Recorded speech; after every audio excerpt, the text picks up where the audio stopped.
So now Tasia, free from the inconvenient love of a family, can become the perfect, unfeeling killing machine and employee of the month. Yeah, his jobs value you so much that you shouldn't care about your family. No, they're holding you back. What if you could just work forever and you didn't have to go home?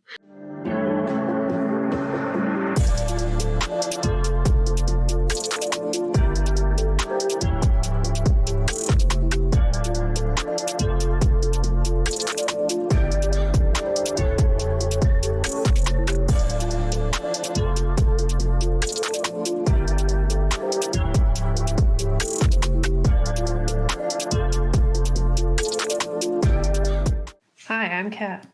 And I'm Gabe. And we're the Ghouls Next Door. And we might sound out of energy, but it's just that we're being sneaky. Yeah. We're being indiscreet. Yeah. And secretive.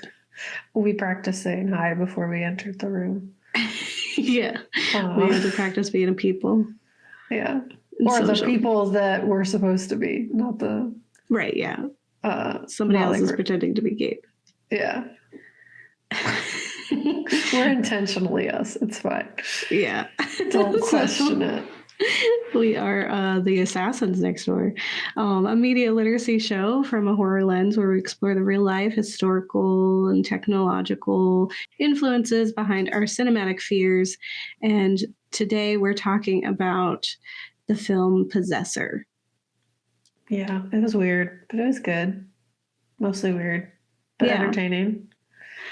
Yeah, I will say, to give the Nepo baby his due, I understood his film way more than I understand his father's films. That's fair. I will agree with that. What was really interesting about this movie was I was confused for 90% of it, and then at the end I understood, and I was like, oh. Okay, that makes sense. Mm-hmm. But for 90% of the movie, I was like, I don't know what's happening. But then it did end up at the end where I was like, okay, I get it. I get what's happening. Okay, we're here. I see what you're trying to do this whole time. Yeah. I had an idea of what was going on, which, when we cover experimental or some of those highbrow films, sometimes I'm like, ooh, I'm gonna need to read some articles about this to see what I'm supposed to know, or I gotta watch some YouTube videos. That's what happened with Titane. Mm-hmm. I was like, oh, I don't know what it's telling me. This one, I genuinely, on the first run, was like, yeah, I get this. And I enjoyed, there's a lot of really great acting in that I knew when there was a struggle happening, and then also from dialogue, there's struggle happening, and that was really exciting to watch. And there was it was surprising to me because it would all of a sudden start commenting on things, and I was like, oh, I didn't know it was going to be about that. Yeah. I didn't know we were going to do that. Okay. Yeah, I see you. Okay, cool. All right, Cronenberg, you got it. So it's this is his second film, Brandon Cronenberg. I have not seen Antiviral, which is his first film. So I can't, and this is the only one I've seen so far. We're going to watch Infinity Pool and cover that next week. So this is all I got, right, for his films. I've seen a few of his father's films. So it's, I think it's a great introduction into him. It's definitely, all the reviews I saw were very much immediately comparing him to his father, and essentially setting him aside from his father, being he is different. He's not, and he has clearly influences and appreciation from his father with this. I will say I'm very thankful for the lack of extensive flesh technology. Nobody was licking any ports or outlets that are ingrained in somebody's body. And that for me is a win. That hurt physically, mentally, and otherwise when we had to witness it emotionally. We also got it, but Cronenberg has an aesthetic, his father. It's definitely a time when you have many bodily based fears. You're just like, I don't want to see someone lick that. I just didn't need it. I get why it's scary, and it worked. I am scared, but I don't know if I wanted it. I don't know if I needed that. Yeah. So yeah, I agree. I appreciated that it was a little bit less flesh technology, and like pulsating machine / goo / human. Yeah. Is weird. Yeah. Yeah, definitely more like cerebral, and like, you know, there's an amount of body horror, right? There's like this these like dream sequences that play into the battle that's happening internally, and it manifests as like body horror, and like her faces being meshed, like bodies being meshed together and unmeshed, and that, but it was like still it still wasn't David Cronenberg, you know what I'm saying? Like it wasn't Existence. I could watch it and not be like, oh God. I think it, you know, it is its own thing. And then also I just think like the relationship with technology is different too, I think, and the critique of technology is different from David. So for folks who've definitely watched our episodes or listened to our episodes about David Cronenberg films, this is our first Brandon Cronenberg. It's been on my list for a while. It's been something I've wanted to watch for a good minute, and I have wanted to kind of give him a try. And I will be honest that it is the existence of Mia Goth in Infinity Pool that pushed me to finally do it. Yeah. So you got me there. Okay. Yeah. You put Mia Goth in anything, and oops, I'm here now. Yeah, I have to watch it. I'm around. I hope I hope she stays how she is. Yeah. It doesn't make me regret enjoying her. Yeah. as actors are one to do. Usually. Yeah, why don't we hop in as we do here, where I'll tell you about Possessor, what it happens, what it's about, and what are some of the themes, takeaways, and then we'll get to a bit of some of the scary tech that is out there and what we should be afraid of. Not so much like, is this plot possible? Though I would say if the technology were there, absolutely. Like this is what they would use it for. Absolutely. Yeah. And I'm going to talk about like the ethical concerns of it. It's like that kind of technology would be like amazing if we didn't live within the society that we do. And we didn't have the structures and systems in place that we do. It would be amazing. It'd be so cool. Like the intent and motivation would be just a whole different vibe. It would just be very interesting. Not the possessing of other people's bodies, but like being able to transfer your consciousness into a new body, somewhere or like else, even just like as you said, like making your brain go a different place. That would be super useful for a handful of reasons. But because of the government, we know they love to do, there's no way it's going to be used for good. Yeah, like capitalism and all the other intersections, like they're going to play a part in how this technology is developed, especially when spearheaded by a man like Elon Musk. Yeah, because in capitalism only the billionaires can have a say in what we do with their technology. So it's like it's going to be a time that honestly I think it's possible, if not now, or like it's already happened somehow in like the CIA land, or and we just don't know about it yet, or that it will likely have some capacity of happening either this way or another way in the future. That's just like, I feel like the gist of like any technology, when there's emerging technology, I get really excited about the potential and what it says for like the possibility of just making the world a better place, and that's what they advertise it as. And so I'm always just like, oh yeah, but the people who are in charge of it, like you said, it is going to be, billionaires. And we've already discussed on previous episodes that it is literally impossible for their brains and for them to be good.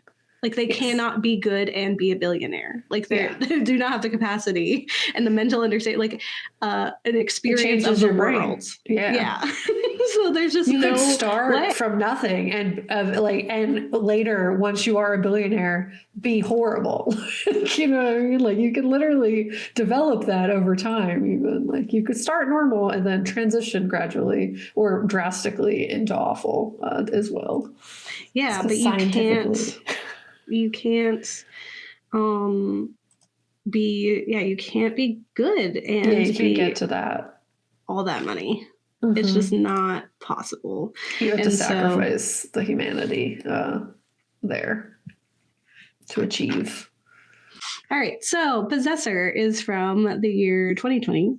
And it is about an agent works for a secretive organization that uses brain implant technology to inhabit other people's bodies, ultimately driving them to commit assassinations for high-paying clients, and is directed by Brandon Cronenberg. That's just, let me tell you what happens in there. Really more, so you get an idea. If you are going to watch the movie, trigger warning. There's obviously it's a horror movie. There's a lot of violence, but there's also violence towards children that happen at the end. So, I didn't know that was going to happen. Yeah, you did, and that was rough. So just trigger warnings for anyone. And the deaths are pretty brutal. Like additionally, like the other ones, they are all pretty brutal. Yeah, they're very, very gory, and also just like the surrounding circumstances of the deaths is also really just troubling. So there's a lot of levels of horror that's happening. But let me tell you about Possessor. So Possessor is a gripping sci-fi horror movie that intertwines an existential identity crisis with a chilling undertone of commentary on the issues of data mining and surveillance. Set in an alternate near past of Toronto in 2008, we begin with a scene of a young Black woman sticking a needle and cord directly into her scalp. Like we start out with the gross. And we follow as Holly strolls through her workplace, a woman on a mission. And we spend little time with Holly before she stabs her client in the neck many times, far too many times than would be necessary. Like you did it, babe. You did it. Right. And she then grabs a gun, her originally intended weapon that she had like dismissed for this knife that she saw that she thought, that's better, and turns it on herself. She struggles with it, seeming to question the act and second guessing herself, before she is then confronted by police who predictably shoot her down. And you'd wonder at what drove poor Holly to do this horrible thing, to make this decision, and why she would kill this man and bring about her own death in such a vicious way. And it is then revealed that Holly had nothing to do with it. Yep. She was merely a vessel for assassin Tasia, who was a white woman and a hired serial killer. And I emphasize this because it's important. No matter how often people seem to move on from this unsatisfactory beginning in all of the reviews and comments about this film, it is important that was a white woman inhabiting a Black woman's body and that she brought about her death. And I will talk about it later. Yep. So, because I will. Take it or leave it. Like either you like that commentary or you don't. Someone's got to talk about it, and not enough people are. So back to the plot. Tasia works for a mysterious corporation using advanced mind-controlling technology to infiltrate the minds of those close to the targets that she's trying to kill for covert assassinations. And after completing the missions, she undergoes tests to ensure her mental integrity and to ensure her own mind hasn't been tainted by the cohabitation, because she like exists in that person's body for like up to 48 hours, I think. And so she's in that person's body. She's mimicking them and becoming them to a degree. And so when she comes back out, it's like, let's make sure you're good. Right? Let's make sure you're still you. And we see like these little items that are tied to her past and her life. And it's kind of like, Inception with the anchors, like the totems they had. The purpose of them is like to make sure she's still her. And so that's our first glimpse into who she is. And so they like bring up these little bits and pieces. And one of the things that kind of defines her as like and confirms that she's like a person with feelings is she has a butterfly that she had killed and pinned when she was a child, like to keep like in a shadow box. And she mentions that she did that and that she still feels guilty about it. And that's like a really important thing. And then she's also like reminded, like she does forget things about her life because she's like reminded that she's been estranged from her husband. Yeah. Right. And she's pressured to like leave that life behind. And clearly, like that was the right answer. Her saying, like, this is what I did. I still feel guilty about it. It was the correct answer because that is true. That is usually what her answer is. But it is not the right answer for the employer who's like, that's not good enough. Yeah. I don't like that that's your answer. Right? But we see that Tasia's true self is revealed as like a tabula rasa, right? This blank state with even her personality, like her personal life being scripted, where we see her rehearsing interactions that she'll have with her husband and son. She's like practicing like, hi, what's for dinner? Like, I love you. And she's like putting on the same act and performance that she does with when she's pretending to be another person. Like this time it's supposed to be with like her husband. So something isn't quite right with Tasia. And I mean, even beyond the regular issue of her being an uncaring psychopath capable of insidious murder, something's wrong with her even in that scope. She's breaking. Something's breaking in there because she faces inner turmoil after her last mission where remnants of her victim's consciousness linger. So she does fake the test to some degree. And she does. I don't think they're concerned enough. Yeah. So they buy it when she's like, no, I'm fine. And they're like, all right, whatever. I'll take it because if I decide that you're not fit, then I have to find somebody else. Yeah, they don't care about her at all. And they just want her to just do the job. Do not care about her at all. Well, she's so good at it, right? Yeah. Despite her unease, her ruthless boss, Gerder, who's played wonderfully by the Cronenberg alum, Jennifer Jason Leigh, she's been in a lot of his films, so it's cute. She's in this one, compels her into a new assignment. Like, get back in there, kid. And Gerder, acknowledging her own inability to undergo the process, aims to groom Tasia as her successor. She does the alternative motives, arterial motives, and pushes her into that because she's trying to, like, disrupt her life. Like, don't get back and get cozy. You have to take over. I'm getting old. My brain can't handle the system, and you can. In the upcoming mission, Tasia assumes the identity of Colin, who is an ex-drug dealer dating the daughter of a powerful figure in a data mining company. And the client hopes to orchestrate a scenario where Colin, under the guise of a relapse, murders his future father-in-law and daughter, creating a strategic power shift. Which benefits the client, but also this mysterious company that can control people's minds. Yes.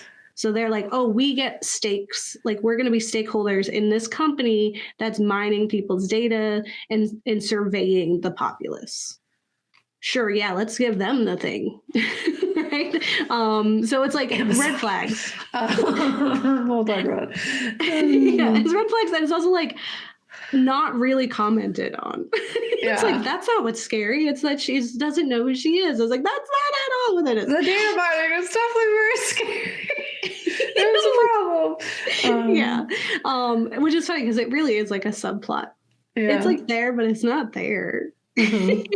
Unfortunately, Tasia's control has begun to slip and she falls in and out of the narrative as Colin fights his way out of the sunken place. So the film follows as Tasia and Colin fight each other, with Tasia carrying out the mission messily. She does accomplish it, but it is like a long time. It's a lot of like fighting back and forth. And it is in these moments that like the actor for Colin, I'm totally blanking on his name right now, Charlie from Girls, who does it wondrously. There are times where I genuinely know he's Colin and I know he's Tasia. Yeah. And there's also some editing moments where like their voices are melded to get, like at the same time when they're like communicating. That was really eerie and cool. So it's like that's the whole film is them fighting each other. It's like she's in here and he's like, give me my life back. Yeah. Saying that to like himself. So it's a little weird. And so after she successfully ruins Colin's life and identity, he gets the idea of revenge and sets his eyes on her family. Only it doesn't work out quite the way he intended. When Tasia reveals the depths of her malice, her family was actually holding her back from her true potential. And in the gory and traumatizing last acts of the film, Tasia, Colin, and Gerder take out her husband and child. So now Tasia, free from the inconvenient love of a family, can become the perfect, unfeeling killing machine and employee of the month. Yeah, his jobs value you so much that you shouldn't care about your family. No, they're holding you back. What if you could just work forever and you didn't have to go home? Cinematically, the film is a fever dream of reds and oranges, and Cronenberg's use of practical effects adds that extra layer of realistic unease. There's not like weird special effects and stuff like we saw with like his dad's recent movie had some weirdness in there. So watching as Tasia fights to hold on to her invasion of Colin while he in turn resists the programming is conveyed through fantasy sequences of them pulling at each other's flesh, their bodies melding and parting in desperation, and a representation of that internal battle made graphic and tangible. It's pretty cool. Those little sequences were like really insane, and I think elevated the experience. So on the surface, the film is a conversation about identity, right? She's literally taking someone's identity. She's becoming another person and warping how we experience them. So something that really stuck with me after the film was understanding the larger implications of this technology and the decision to invade regular, ordinary people with entire lives they've sculpted on their own and are now left with a tarnished legacy. I think of the family and friends who knew these people who are now questioning their relationships and reality. Right? Like, I thought I knew this person, right? And for me, it was like the worst cruelty to wear their face with the intent to ruin their history. Like, to ruin what we perceive them to be. And the one thing we have left when we leave this world is our impact and interaction with others, and they've destroyed that. And it's truly monstrous. And even more so, I feel like, than the invasion of privacy and data mining woes that dominate the narrative. Like, that's the thing that really stuck with me is like, if you could come through and someone can, in one vicious act, completely change how everyone perceives you, which happens with like people who, you know, falsely accuse other people of crimes. Your whole world changes. Because now people perceive you as this monster, this that you've done these horrible things. And in the premise of the film, like, they are doing those things, but they're not. So like that's the thing that just like I could not get over that. Like, I kept getting stuck with that. I was like, you're ruining their history. Yeah. And like, not even like the murder itself is traumatic, but like also like the doubt of like reality that every single person, like you said, like is going to experience is going to be like mind altered. Like, it's going to hurt like their entire perception of reality. Like everyone's going to be traumatized extra because like it's just so uncharacteristic of what we thought or what they thought they knew about this person. Yeah. And they would have otherwise been completely correct. That is what that person is. And now all of a sudden they're not that anymore. Like, you've ruined their legacy. Like, anything they've ever done in their life, they could have been the most amazing human. You've ruined it. And they had no power in that. So that, to me, I was like, that's a horror. I get all the other stuff and absolutely valid. This was a horror. And I'll bring that'll come back up because there's a very specific horror in this case where someone's specific life was ruined that I think should have been thought about more. So Cronenberg, in an interview in RogerEbert.com, the article is titled Psychological Infections, Brandon Cronenberg on Possessor, explains some of the inspirations for the film, one being his own struggle with being a person, acting the part, and not recognizing yourself in the mirror, specifically talking about like he was going on tour and going through festivals and stuff for his first film and just feeling like he had to put on airs, right? And he said, I was finding myself waking up in the mornings and feeling like I was sitting up into someone else's life and having to scramble to construct a character who could operate in that context. So I wanted to make a film initially about someone who may or may not be an imposter in their own life, as a way to talk about how we create characters and narratives in order to operate as human beings. And they do say, like she said that, like, what's the narrative? Right? Like what is the story that we're weaving that's supposed to be believable about this person? Like that's why they try to paint it as he's relapsing. And the Ghouls have talked quite a bit about, like in the past, about the fear of losing oneself in your work and in appearances with craft for the social world. So you can watch our Cam episode, Severance, and I'm sure there's others. It's a real fear to play a character long enough to forget who the original one was.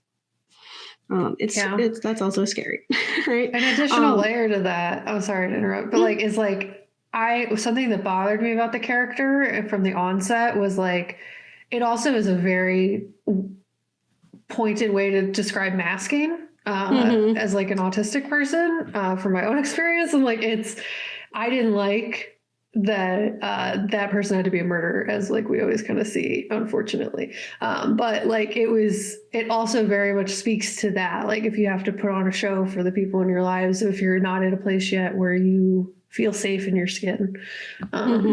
So yeah, especially like the moments where she is practicing to be with her family, because she's not pretending to be a whole new person. She's pretending to be the person that her family expects her to be. And so that's a really like heavy layer of like, even in her own life, yeah, she is like masking, right? She's like, okay, I have to like put on the social face. And absolutely it's the fact that she's a murderer kind of takes away any power that message could have. Just putting certain people into places of power, or putting them into victimhood. And I am in no way diagnosing through the media that character was autistic. I'm just correlating the mask element of it, because she was the problem. But yeah, no, she was just a psychopath. It's different. It's different. yeah, no, absolutely. Thank you for clarifying. People are listening. One of the bigger threads of commentary is found on the in the company Girder and Co. Who that they intend to hostily take over. Right. So Colin works as a lower level employee at a data mining company. And here he enters a virtual office and spends his days watching people through their webcams to gather information about their lives. I'm sure people will now have like tape over their, I do. Mine has a little, it's like a little slider. So the information, this is what was, I think, one of the best parts of the film. The information that he's looking for when Tasia pretends to be him is on the drapes and curtains in people's homes. Is that like, that's the guise of what they're looking at, right? Is, oh, we're seeing what kind of curtains people own. So this like completely mundane, boring, oh, that's harmless. But you're invading people's privacy to do it, to access that information. And you're seeing much more than their curtains. Yeah, so we watch the invasion of privacy as he cycles through the different webcams, eventually getting stuck on a scene in which two people are having sex. Right. And it's an absurd violation of privacy to know what color their curtains are. And I think like that, again, it's this absurdification that sci-fi does to exaggerate real problems. Because it's not that far off. Right. Like that, like they tell you less, that they're like, oh, just accept these cookies, you know, those kind of things. Like, oh, it's a little cookies. Did everyone read the terms and conditions? No. Right. And as extreme and absurd as this moment is, it doesn't feel too far off. And so data mining companies and other invasive technologies operate under the guise of gathering only the unimportant minutiae of our daily lives, while actually getting a lot more information out of us. Or selling it to the government. Selling it there, just giving it to law enforcement if they have a warrant for it. So Cronenberg, in that interview that I mentioned previously, shares the surveillance horror inspiration, saying, "I was approaching it in different ways in the film, partly through surveillance. I mean, the Snowden leaks happened as I was writing it. I was feeling a lot of despair at the thought of the death of privacy through technology, and that made its way in." And I'll admit, I do not know a lot about data mining other than like the general idea. Right. And I fear all new technology that tries to convince the public it's harmless and nothing to worry about, doth protest too much, in my opinion. So I was telling Kat before this episode, I was like, new technology, I always be like, this is for accessibility and other benevolent things. But then behind that is a sign. That sign is a factory of smoke and brimstone with a monster maniacally laughing as they gather all of our information into a boiling pot of control and sublimation. And so that's how I feel about all technology. I'm like, okay, sure, yeah. No, it's fine. It's going to be so good and helpful for people. I was but like, we're going to make it like $10,000 per month, like they do with the leukemia drug, like life-saving stuff. You have to pay $160,000 a year for it.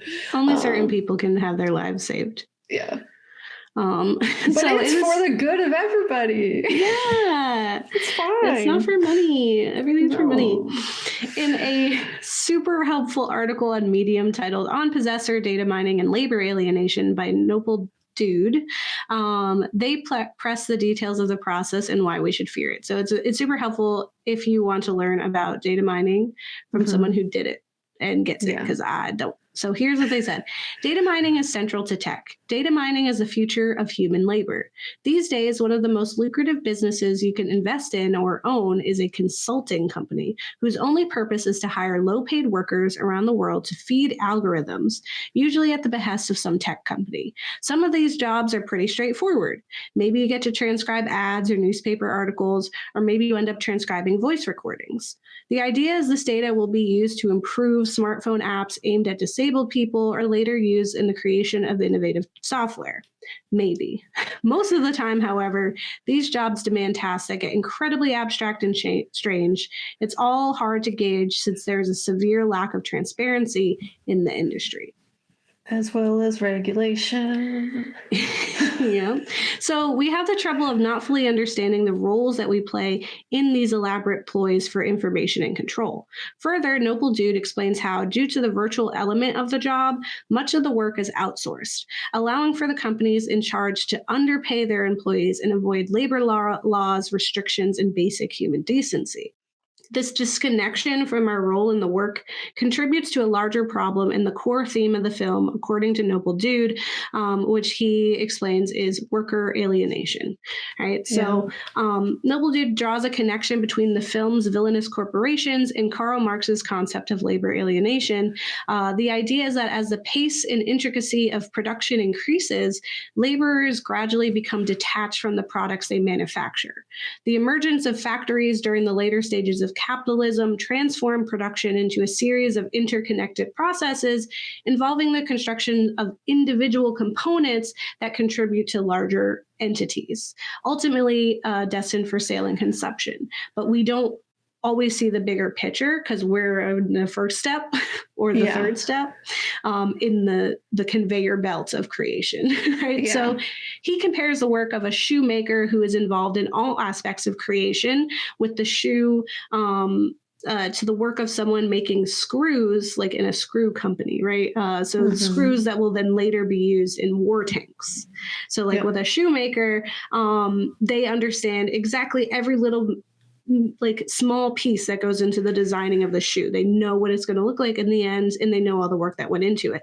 For the screw factory, you're just making the screw, and that's it. You did it. You did your job. You don't know what they're using those screws for.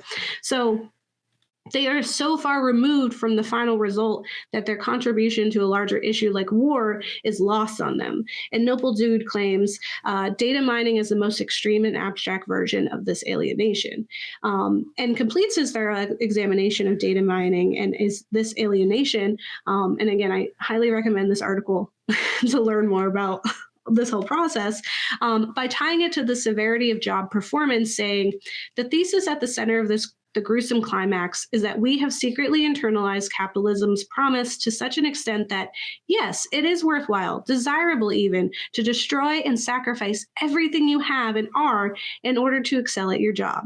I mean, be honest. Don't you want to be really good at your job? Isn't that the only purpose in life?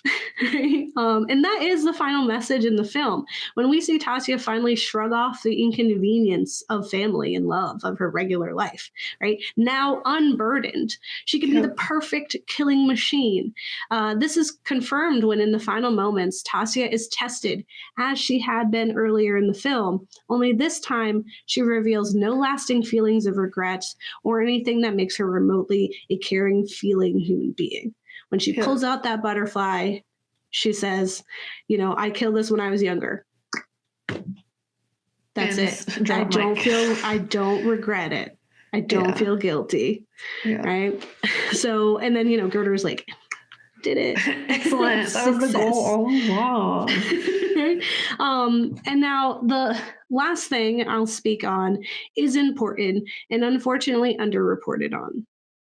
So the first life that we see Tasia and her company destroy is Holly's, who is a Black woman whose body is commandeered by a white woman for destructive purposes, an act that leaves her dead at the hands of a police firing squad, specifically, right? Yep. And at best, and in giving the film entirely too much credit, which we sometimes do, like sometimes we'll be like, if they were thinking, perhaps this is what they're trying to say. Like, we're trying... The media analysis. Yes, we're trying to say maybe this is what you meant to do. So we're going to try to, So at best, right, it is remarking on the cruelty of white people possessing Black bodies or benefiting from Black harm. At worst, it's a massive and tragic oversight, and the implications of harming this Black body is as overlooked by the audience and reviewers as it was in the film. Right? I found 3 reviews that speak on this issue, 2 of which simply mention it and move on after briefly praising the film on its flimsy, possible intentions. So like when I said at best, if we're giving them all the credit, that's what those 2 reviews were doing. One review I found on Slant Magazine titled Possessor Review, Identity Theft as Nihilist Nightmare. Writer Chuck Bowen attempts to credit the presence of commentary with a slight critique on the brevity of the moment, saying Cronenberg doesn't elaborate further on the racial implications of the film's first scene, which essentially functions as a self-contained short. One of several riffs here on the alienating possibilities of the supreme mental hijack, which the filmmaker eventually contrasts with corporate data mining, an altogether more relatable kind of invasion. So they're like, it exists, it's very short, but it's there. The other one was like, oh, good, he did that. I was like, no, what? Again, I've read a lot of reviews, just 3 of them I caught even mentioned Holly, right? The third that I found, and it was after digging, spoke the full truth and despair that I felt when I was watching this Black woman's life and legacy be destroyed at the manipulative hands of white people and white corporations.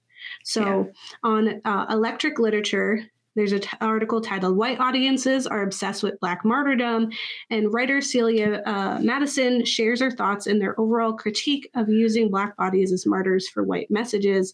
And she starts with, I watch over and over again as this Black woman dressed in an unsophisticated cerulean uniform stabs a man she's being paid to serve before dying horrifically in a hail of police gunfire.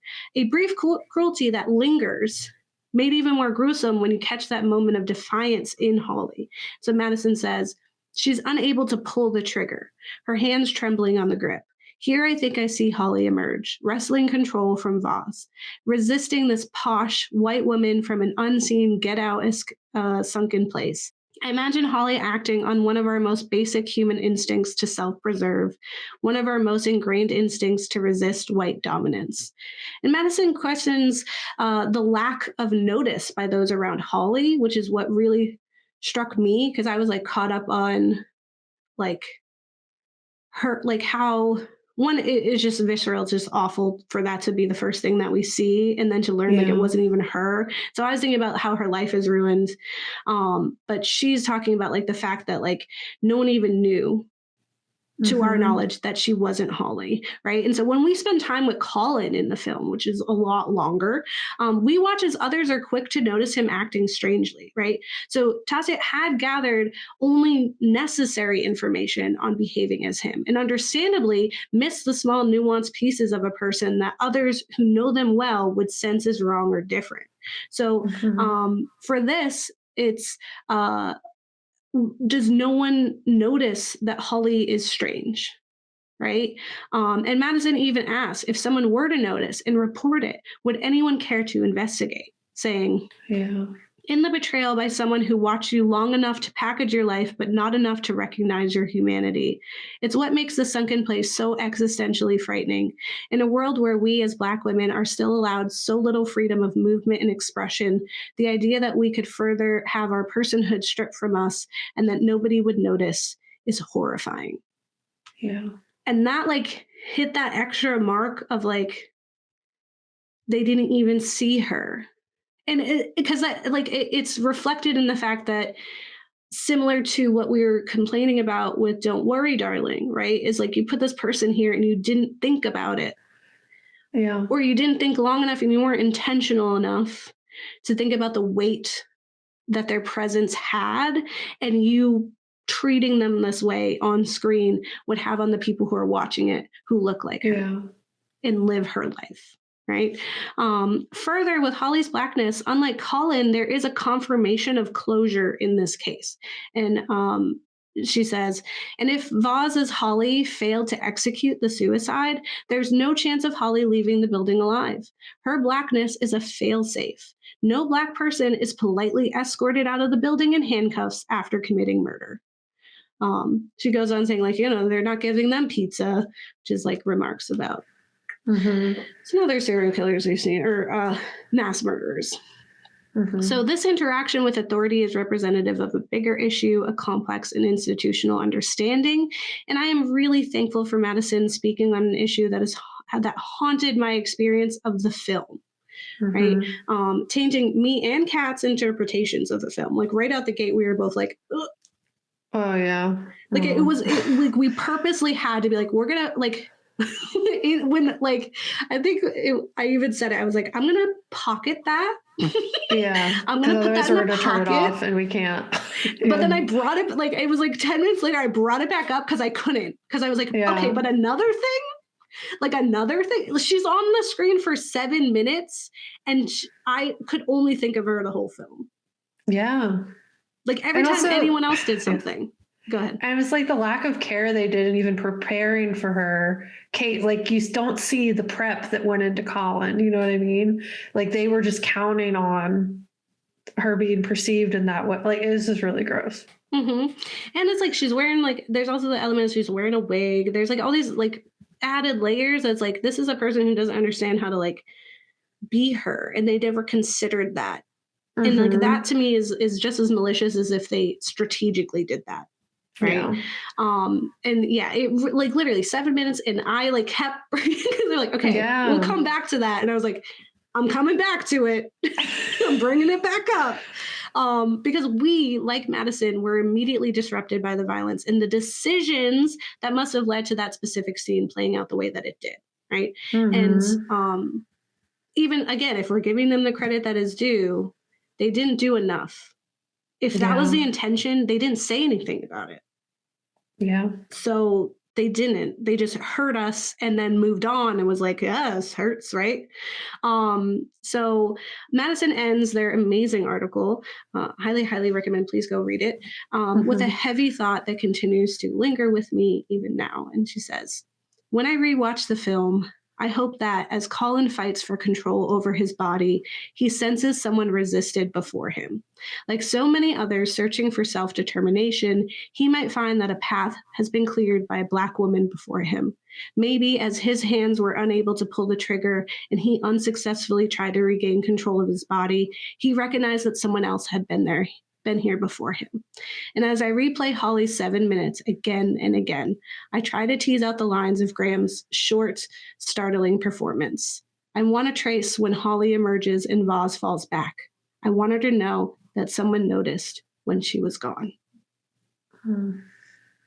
So that's my sector. I was like, I was like, yeah, I'll talk about technology, but I can't get over this. And so I was so like very thankful that I found that one article, but it really like broke my heart. Like even now, I'm like, oh God.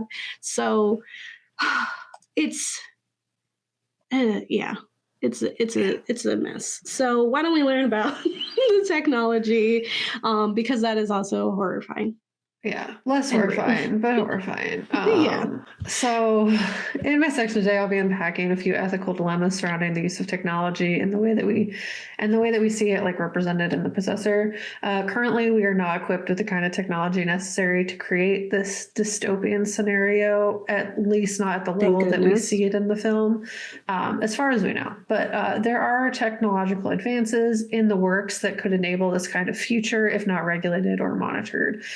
And I think because like most of Congress is like 70 plus years old, it's not going to get regulated or monitored. Like they don't understand. The internet and everything that it is and all the technology surrounding it has like developed so exponentially since their understanding of what that, like they're just so disconnected that like I do not see this getting regulated or monitored in the way that it will need to, because we don't have the governmental structure in place to initiate that monitoring. Like the wherewithal to know that it needs to be done. Yeah. And what needs to be done. And like even some of the discussions I've seen around like Amazon and like buying certain companies and whatnot, it's like, the ethical concerns are like raised, but it's mostly about market competition is like the reason they're like, don't do that. And it's like, capitalism. It should be more than that. It should be way more than that. Hands. That is one of the reasons. Absolutely. But like, sure, it should be way more about the ethical concerns about what people will do with that kind of information and how it will be used to monitor people, and like in an Orwellian nightmare against us, like the surveillance and control that goes into that. And it's like the ones that were mad about it, I think it was like London, and that's like one of the most heavily surveilled countries or cities in a country. So like it's a time.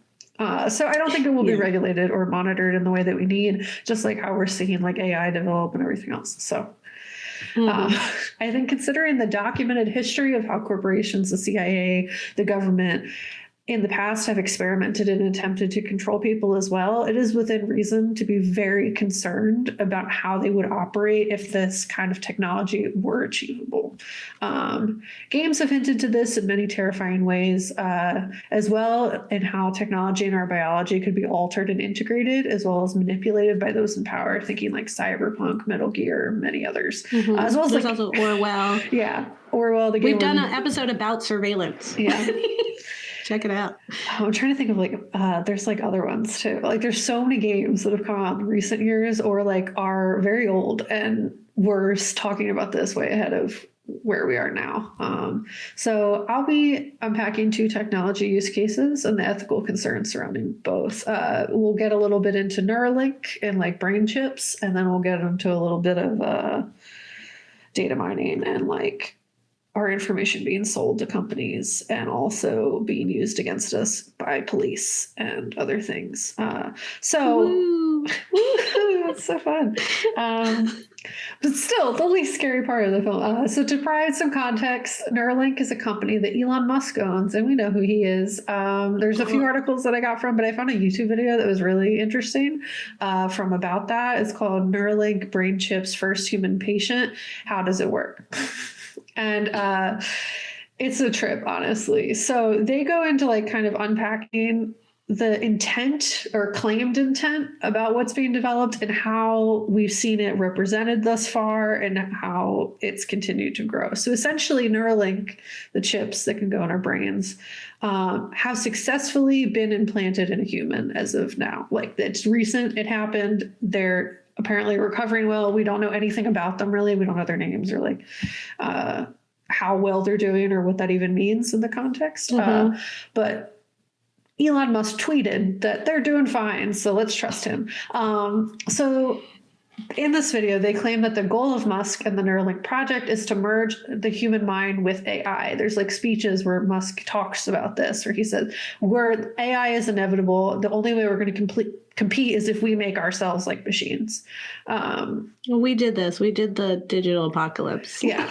We covered that too. So yeah, so it presents a lot of potential if in the right hands and a lot of threats if in the wrong hands. So this technology in theory would have the capability to alter the way neurons interact within the brain and the signals that allow us to move, think, and more. The goal was essentially to merge the human brain with technology, which could either deliver life-changing results in a positive or deeply negative way. A piece of the chip's intent is to decode and understand neural spikes, basically the signals in our brain, and translate what information comes from that into something readable to give us a more clear picture of the way the human brain operates. There are ways that this could be kind of like Black Mirror, Futurama horror scenario, and also possibly provide a future where this Cronenbergian type of hijacking, at the very least, cyberpunk. But what we see in the video is that TikTok to you. Yeah. Oh yeah, I'm hacking their brains. What we see in the video is that the neuron spikes are tracked and decoded to make sense of what the signals mean. So they essentially implanted, in the video, they show like a monkey that a macabre, or I think is what the monkey is called, and they implanted 2 chips into their brain, and you watch them play a game on a computer screen. And at first, you think they're using the joystick to do that, but then it's later revealed that the joystick is unplugged, and the monkey is controlling the game with its brain. It's playing Pong with its brain. Okay. And that essentially they've done this through tracking the signal while using the joystick to translate that code and what that looks like in the brain to send the signal to the game without the joystick. I get that. The same movement, essentially. So it's like tracking. Yeah, like this equals this. Yeah. Yeah. So it's like using those signals after decoded to send that signal to the technology and connect the 2 together. So you think I want the little lever to go here, it goes there, because the program has been trained to respond in that way. Yeah, when brain makes this sound, it means go up. Yeah, and what was convenient and interesting is that they did not mention that I believe there were instances where the monkeys died during the care. Probably. And during the experiment. I'll double check that. I might have to redact that later, but I'm pretty sure that did happen. I remember hearing about it, so hopefully that's real. Well, not hopefully, that's sad, but you get what I'm saying. Hopefully for facts. For facts, that is real. So apparently, essentially, they've developed it enough where they can decode at least the basic movements to understand the way that this could connect our brains to technology.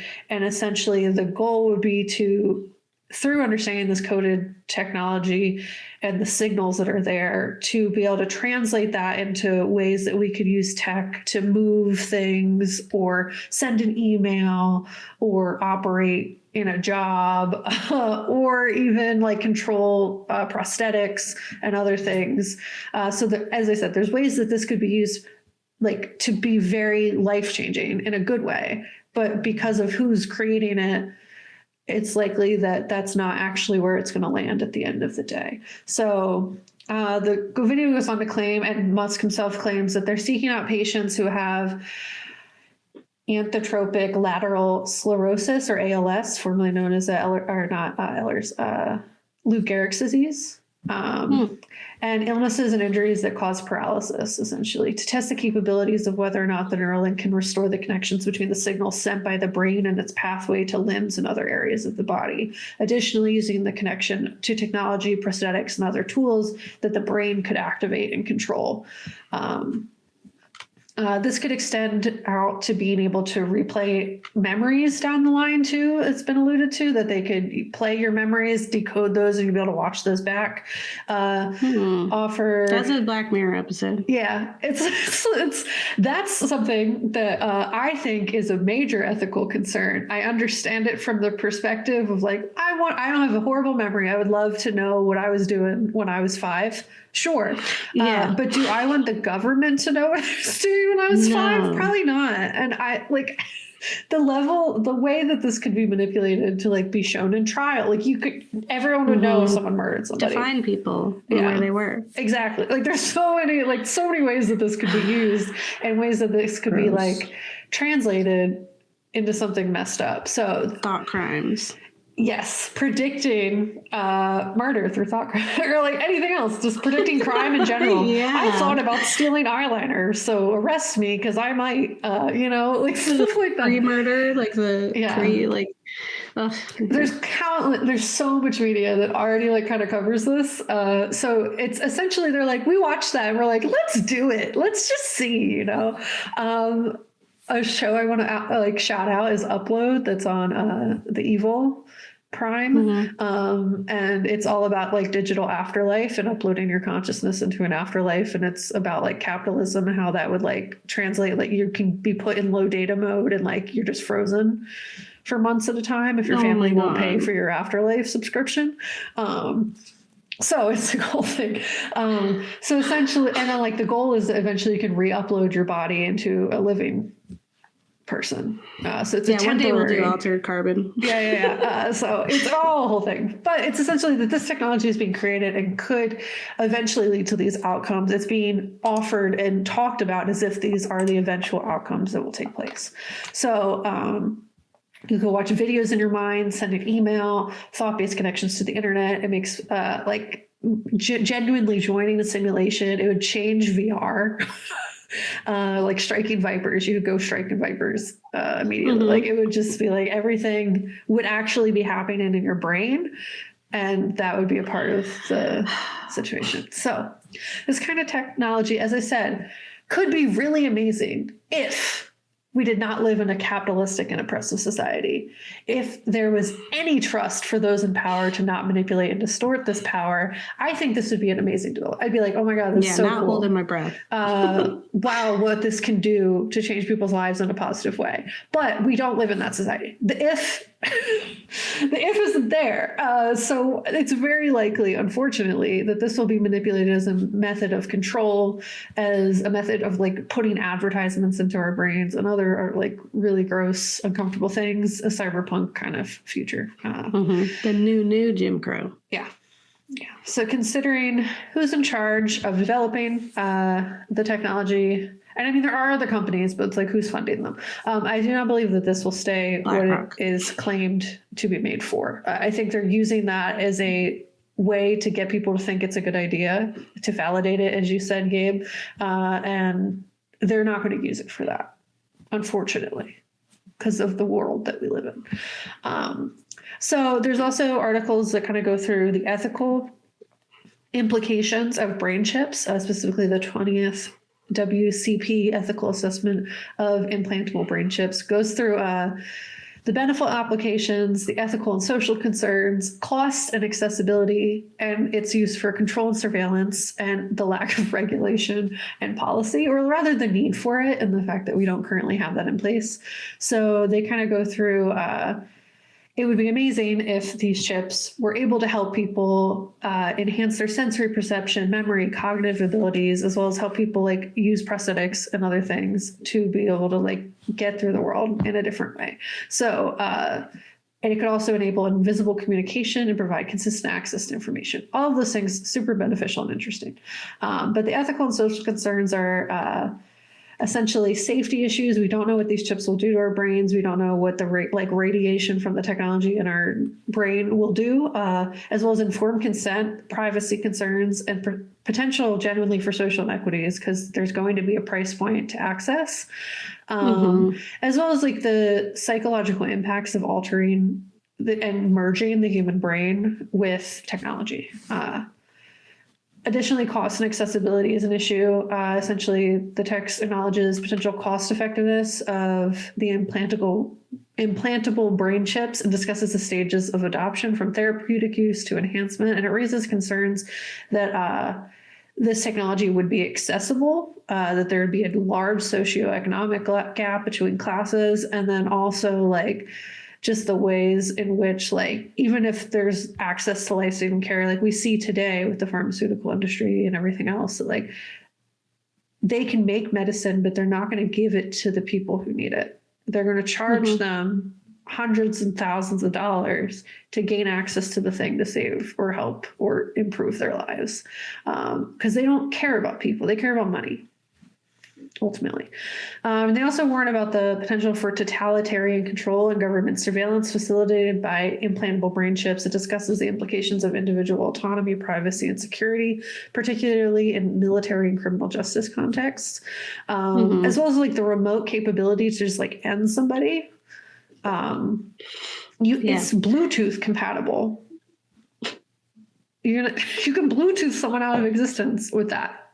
You could just send signals to blow it up inside their brain, which will kill them. Like, you know, like I'm not saying that's what they're going to do, but like, it's possible. We could I say let the rich people submersible their brains. Yeah, sure. That's fair. Let the rich people go in their tiny little submersible and the unfortunate reality of it is that the pathway to them getting there is on the death and hurt of marginalized people that they're experimenting on through, like, as they're volunteering for the study. And especially because they're calling for people with disabilities. Like, if anything goes wrong, the pathway for Elon Musk to have this brain chip and be safe and go do whatever he wants to do in his submersible brain time comes at the cost of potentially a lot of like innocent people. But yeah. And also the passage emphasizes the need for comprehensive evaluation and regulation and calls like essentially for people to like look at these ethical concerns and not do it just for the money, like really question, like, should we do this? Why are we doing this? Who is the one doing it? Media analysis, the situation of what's happening and why. And essentially, like, we just don't know the long-term impact of this. And there was an experiment done specifically in another study. So researchers grapple with the ethics of testing brain implants from Science AAAS. And in this, they talk about neurologist Helen Mayberg, who initiated a trial in 2003 to test DBS, which is a kind of treatment for severe depression by implanting electrodes in area 25 of the brain. The trial was sponsored by St. Jude Medical, involved a 200-person clinical trial. The trial failed. It didn't show like a significant change, but 90%, specifically 90 participants failed to show a significant improvement between the active stimulation group and the control group. And essentially, despite its failure, some participants chose to keep their implants, essentially. And the ethical dilemma is that now they're financially responsible for maintaining those implants. Because they did the study, they've been implanted with these had brain surgery to put these in their head. And now the people who put them in their head essentially are saying, like, that sucks. If you want to keep them, you can, but you have to pay for their maintenance. If anything goes wrong, you have to pay to fix it. We put these in you, but you're choosing to keep them. And if anything goes wrong, that sucks. So there's just like a lot of very reasonable concerns around that. And like the person who conducted the study is very conflicted on it and is like having a whole time. Essentially just like, what do we do when we're creating these kinds of studies? There has to be considerations on long-term implications of the participants and making sure that they're cared for afterwards. Because in that study, it didn't seem like that's what took place. So essentially, like, even the researchers who are developing this technology are grappling with the ethical dilemmas and like the fact that like we do live in a capitalistic society that's not going to pay for the medical care of the participants of the studies that are taking place. And then the last thing that we'll be unpacking is data mining. So I didn't know what it was very genuinely. So I looked up, what is data mining? A Beginner's Guide 2022. And they say data mining is the most commonly defined as the process of using computers and automation to search large sets of data for patterns and trends, turning these findings into business insights and predictions. Data mining goes beyond the search process and uses data to evaluate future probabilities and develop actionable analysis. It's essentially companies track data and try to predict consumer behaviors, as well as like in social media, similarly, like the algorithm. It's people predicting what's going to do well based on tracking and collecting and buying user data to make those kind of predictions. Amazon is a big proponent of that. Amazon's empire there's an article called Amazon's Empire of Surveillance. Through recent billion-dollar acquisitions of healthcare services and smart home devices, the tech giant is leveraging its monopoly power to track every aspect of our lives. And the article, they are making their own health insurance. Yep. Cyberpunk. Yeah. So the article highlights how Amazon gathers data from various sources, including its retail site, Prime Video, Goodreads, Audible, Twitch, and Whole Foods. So concerns are raised about the potential misuse of this data for targeted advertising and surveillance purposes. So they're saying they're looking at curtains, and they're really looking at everyone having sex. Like that's what this is. It's like the movie you talk about. So specific examples are provided in the article, specifically the use of Ring doorbell lights, cameras, sharing recordings with law enforcement, and Echo devices allegedly collecting data without user consent. There has been documented evidence of this. And the recent acquisitions of One Medical, specifically like a medical insurance-based thing, further expands Amazon's access to consumer data, raising concerns about healthcare. They also had to deal with iRobot, which is like the little vacuums, little Roombas. That fell through, but the concern there was the risk of home mapping, which, fun fact, they already do with our Wi-Fi routers.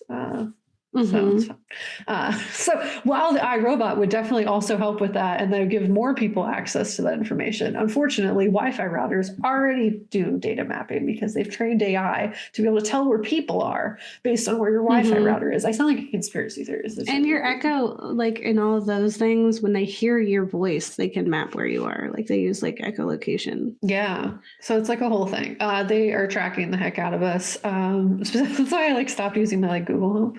Or like little like speakers, because it freaks me out.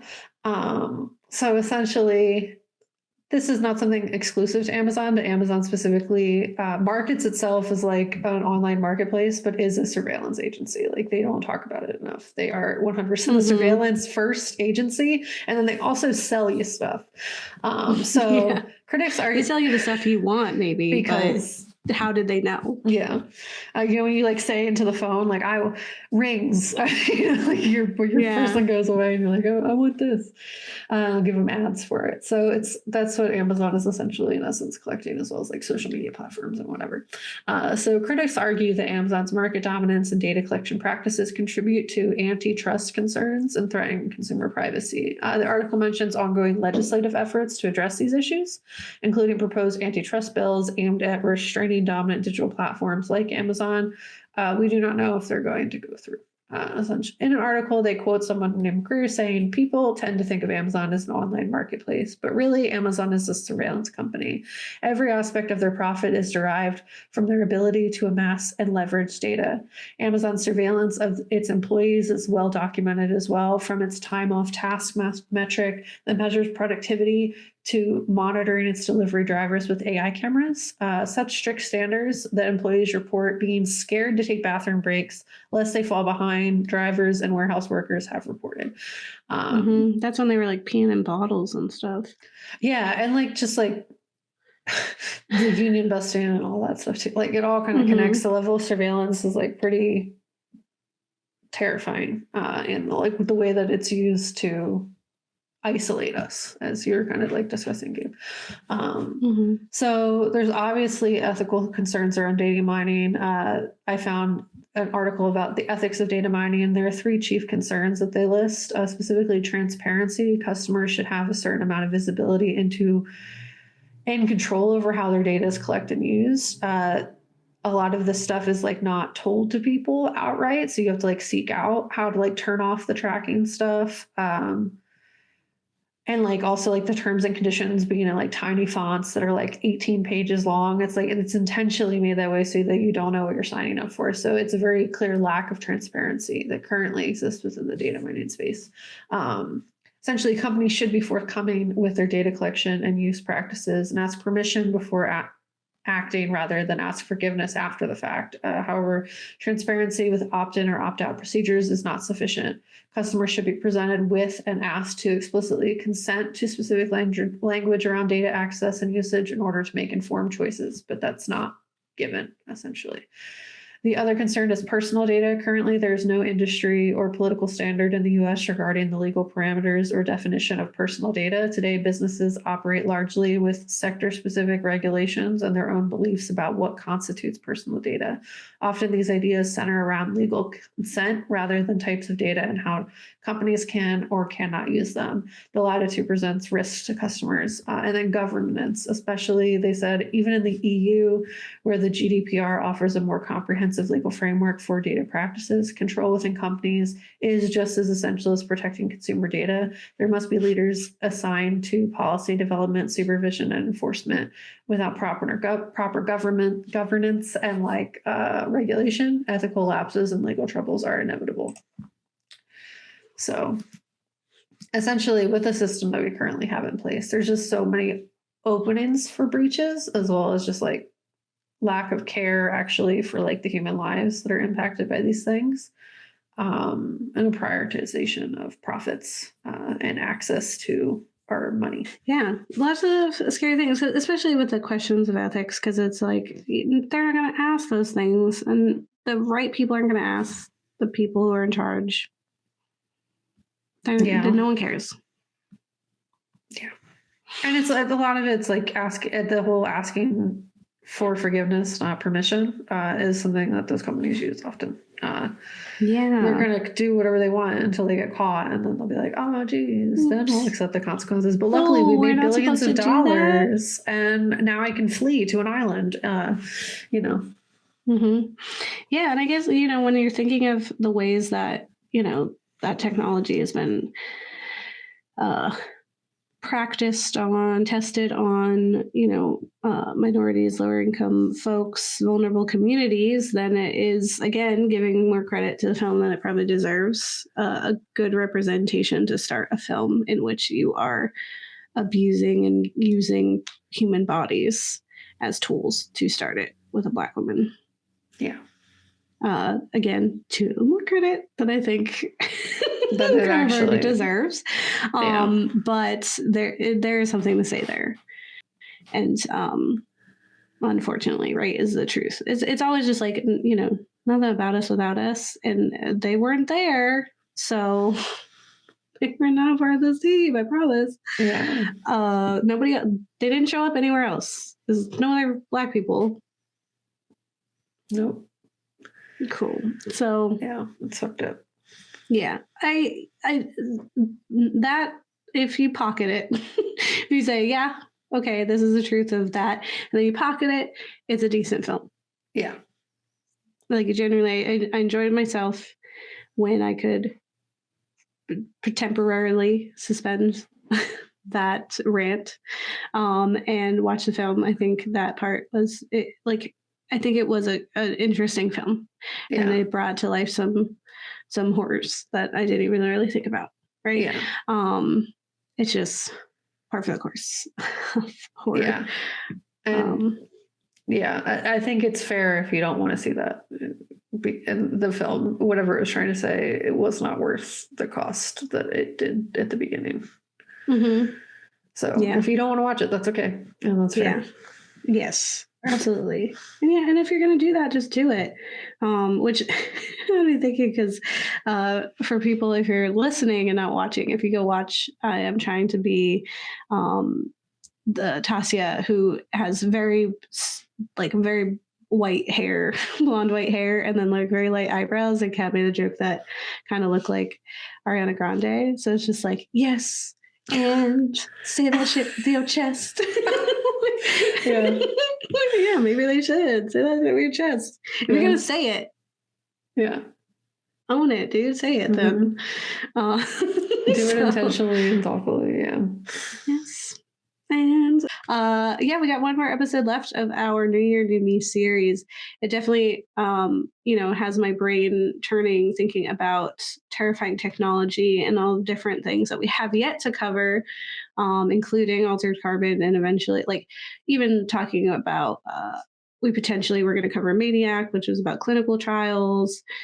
There's even just some Doctor Who episodes I've seen as of late that is like, oh, what a great employee you would be if you didn't have to sleep.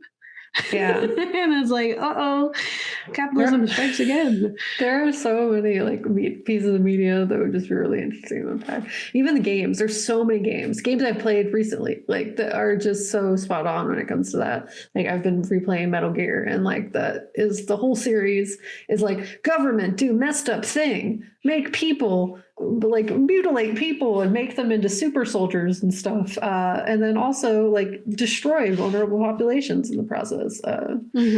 So yeah. So if you want to hear us do a terrifying technology series in the future, maybe this year, let us know. Let us know some of your horrifying technology films, books, video games, TV shows, whatever.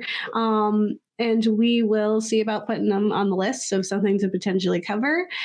We have, like I said, one more episode for this series. Then we're moving on to something else before our, biannual big break. So don't get married. Delete your kids. Yeah. Or you don't need your kids. You'll be a better worker if you didn't have to care about them. Yeah, go do a job. That's what they want. Job. Ultimately. That's what they want you to do. That's why they're like, oh, like you work all the time. You never are not working. Can't have an opinion if work always. Yeah. We invented the light bulb so you didn't have to go home when it got dark. Yeah.